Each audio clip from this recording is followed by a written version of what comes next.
Hi guys, एक बार फिर से सॉफ्ट सॉल्यूशन कंप्यूटर सेंटर के एजुकेशनल चैनल पर आपका स्वागत है।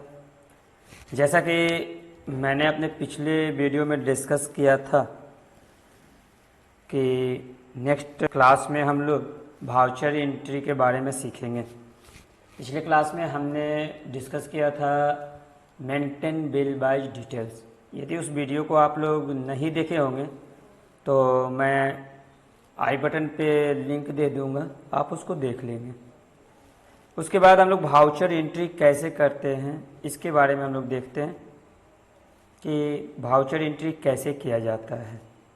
तो सबसे पहला बात कि जिस कंपनी का अकाउंटिंग कर रहे हैं उस कंपनी को हम लोग चूज कर लेते हैं। चूज करने के बाद जिस कंपनी को चूज करना है उसको चूज करके उसको ओपन कर लेते हैं। ओपन करने के बाद गेटवे ऑफ टैली में आते हैं और गेटवे ऑफ टैली में आने के बाद में जाते हैं अकाउंटिंग वाउचर में। अकाउंटिंग वाउचर में आप देख रहे हैं अभी पेमेंट खुला हुआ है, तो यहीं पर हम F12 प्रेस करके use single entry mode for payment receipt contra इसको नो कर लेते हैं। इसके बाद सो बैंक लोकेशन डिटेल्स को यस करते हैं। Use payment receipt as contra को भी यस करते हैं। मतलब नीचे जो भी चार ऑप्शन दिखाई दे रहा है चारों को यस करके यानी इनेबल करके इंटर के माध्यम से या कंट्रोल ए से उसको सेव कर लेते हैं, एक्सेप्ट कर लेते हैं। अब देखिए हम यहाँ पे दिखा रहे हैं आपको F4 कॉन्ट्रा यानी बैंक और कैश रिलेटेड एंट्री होता है। F5 पेमेंट, जो भी हम पेमेंट देते हैं उसका एंट्री होता है। F6 रिसिप्ट, जो पेमेंट लेते हैं उसका एंट्री होता है। F7 यानी जिसका कोई नहीं है, कुछ नहीं पता है कहाँ एंट्री होगा, उसका एंट्री जर्नल में हम लोग करते हैं। F8 सेल में, F9 परचेज में। आगे भी बहुत सारा फंक्शनल की है, जैसे जैसे मेरी रिक्वायरमेंट होगी हम उसके बारे में डिस्कस करेंगे। फिलहाल अभी हम चलते हैं तो अपने बुक का क्वेश्चन नंबर 3 हम उठाते हैं। Owner invest more 50,000 rupees in the business by check number 25,615 of HDFC Bank on the 1st of April 2011।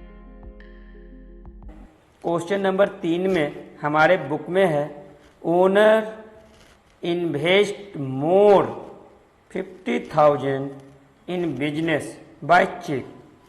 तो देखिए ओनर यानी मालिक, जब भी वो बिजनेस में पैसा डालता है तो हम कैपिटल ट्रीट करते हैं। तो इसके लिए हम रिसिप्ट करेंगे क्योंकि कंपनी में तो रिसिप्ट हो रहा है ना। और देखिए क्रेडिट में हमारा कैपिटल अकाउंट पहले से दिखाई दे रहा है, तो कैपिटल अकाउंट हमने ले लिया।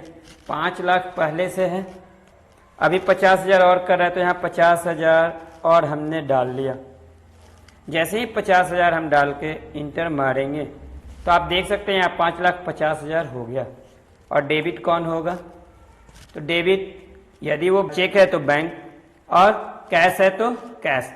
तो मेरे दोस्त इसमें हम बैंक का लेजर नहीं बनाए हैं, इसलिए हम कैश में ही ले लेते हैं कि ओनर कैश में ही दिया है।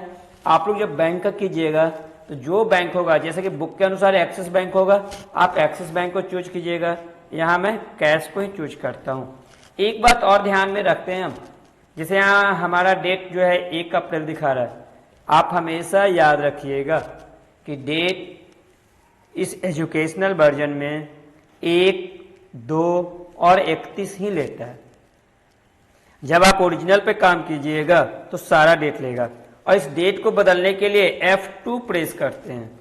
देखिए F2 प्रेस किए, 2-4 दिखाई दे रहा है, 2-4 पे हम एंट्री मार लिए और इसको यहाँ पर आकर नरेशन देते हैं। नरेशन में क्या लिखते हैं?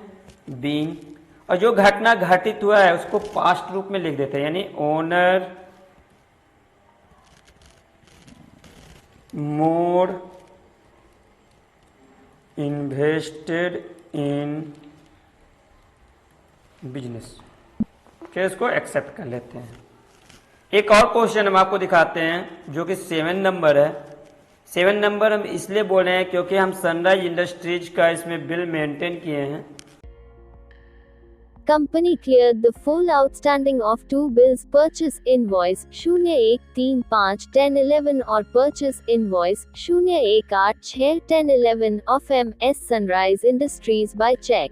Check number 55,438 of 38,000 rupees on the 2nd of May 2011. तो क्वेश्चन क्या है? Company clear the full outstanding of two bills, यानी कंपनी जो है पेमेंट कर रहा है। पेमेंट के लिए F5 हम प्रेस करते हैं। किसको पेमेंट कर रहा है?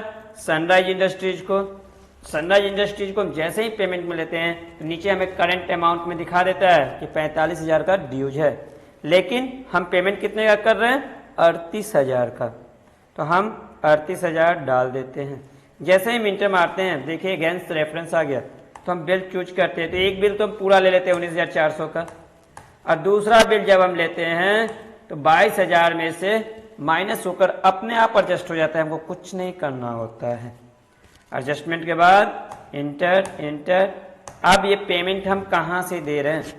यदि बैंक है तो चेक यदि दे रहे हैं तो बैंक अकाउंट चूज करेंगे। यदि कैश से पेमेंट कर रहे हैं तो कैश। हमारे पास बैंक नहीं है इस कंपनी में, तो हम कैश ही पेमेंट कर देते हैं।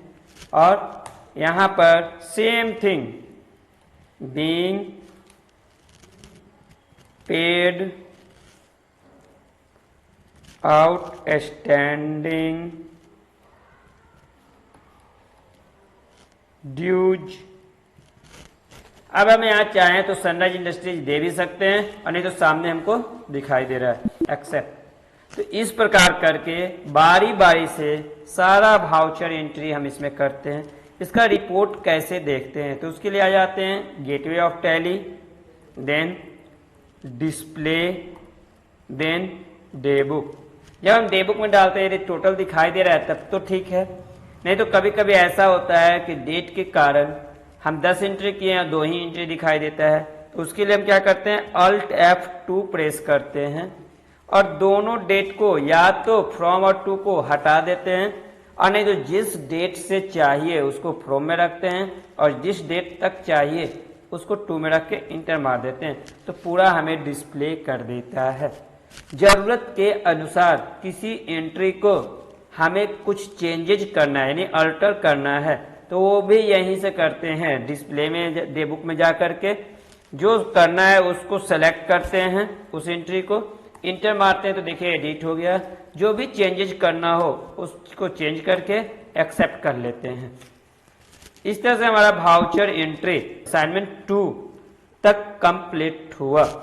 अगले क्लास में हम फिर इससे रिलेटेड नया वीडियो लेकर आएंगे, जिसमें हम लोग कॉस्ट कैटेगरी, कॉस्ट सेंटर के बारे में पढ़ेंगे, एक्सप्लेन करेंगे। तो मिलते हैं फिर नेक्स्ट वीडियो के साथ।